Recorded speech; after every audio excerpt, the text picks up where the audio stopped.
Assalamualaikum warahmatullahi wabarakatuh.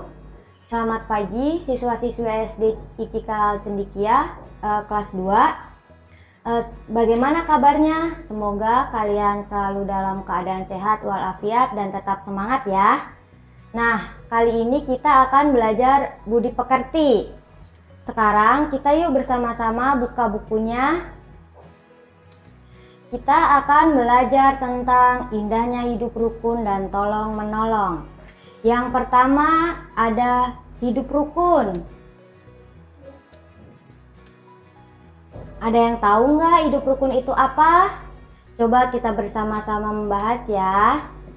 Hidup rukun itu adalah kehidupan yang baik dan damai, kehidupan yang jauh dari pertengkaran, atau bisa diartikan kehidupan yang saling menghormati dan saling menyayangi antar sesama manusia. Dalam hidup rukun ini ada beberapa.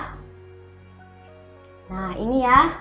Untuk artinya hidup rukun adalah kehidupan yang baik dan damai atau kehidupan yang jauh dari pertengkaran.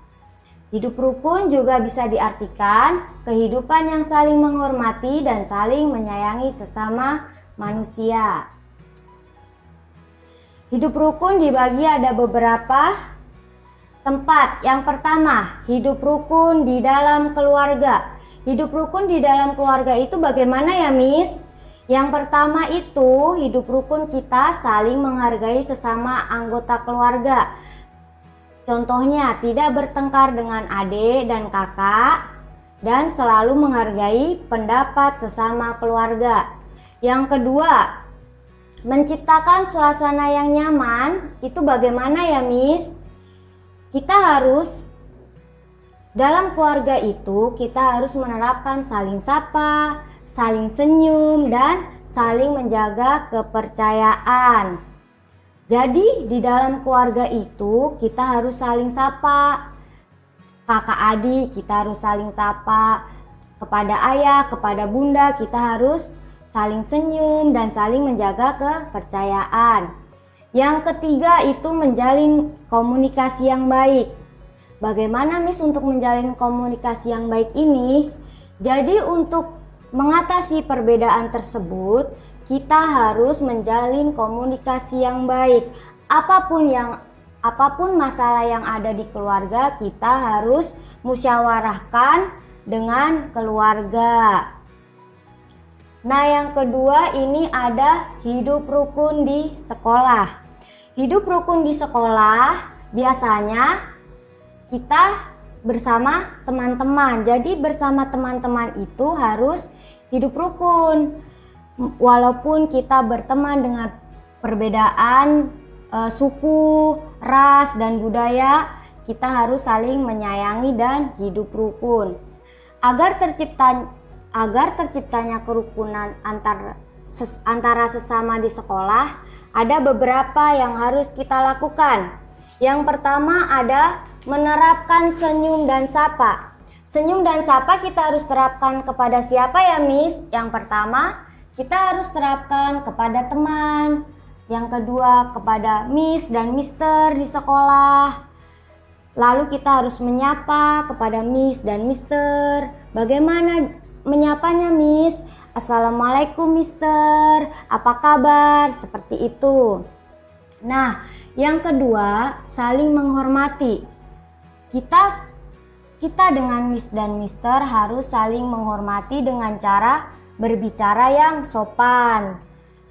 Dengan teman juga kita harus saling menghormati. Jika kita misalkan adik kelas, jadi kita dengan kakak kelas harus saling menghormati. Yang ketiga, ada menjalankan hak dan kewajiban dengan seimbang. Miss, hak itu apa ya? Nah, di sini hak adalah yang kita lakukan dan kewajiban itu yang kita dapatkan. Sedangkan di sekolah itu kita harus ada hak dan kewajiban. Hak kita adalah siswa berhak menerima pembelajaran dari sekolah. Lalu kewajiban kita di sekolah apa, Miss? Kewajiban kita di sekolah adalah mematuhi peraturan yang ditetapkan oleh sekolah. Yang ketiga ini ada hidup rukun di masyarakat. Jadi kita di masyarakat itu saling membutuhkan orang lain.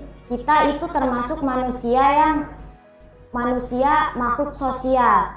Kita saling memerlukan orang lain. Jadi di masyarakat itu banyak perbedaan. Ada perbedaan suku, ras, dan agama. Agar terciptanya kerukunan antar sesama di masyarakat, kita harus melakukan hal sebagai berikut. Yang pertama, saling menghargai dan menghormati sesama warga masyarakat. Saling menghargai itu ya, kita harus saling menghargai perbedaan bertetangga seperti suku, ras, dan agama. Yang kedua, menciptakan gotong royong, bahu-membahu, dan tolong-menolong. Misalkan ada tetangga kita yang kesusahan, kita harus saling tolong-menolong.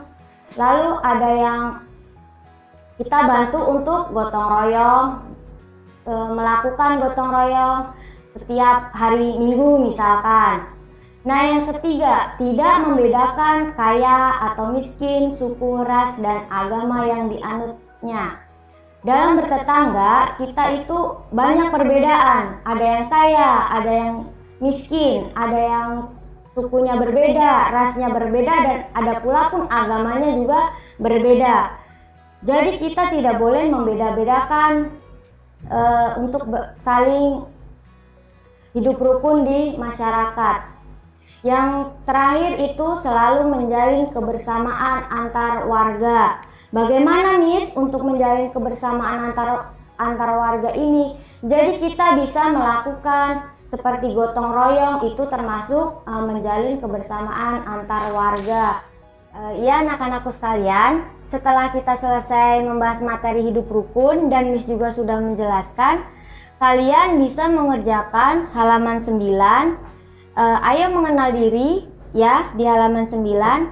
Nanti setelah itu tugasnya bisa dikirim via WA, dikirim ke Miss, lalu nanti nilainya, hasilnya kita kembalikan ke orang tua kalian masing-masing. Terima kasih. Wassalamualaikum warahmatullahi wabarakatuh.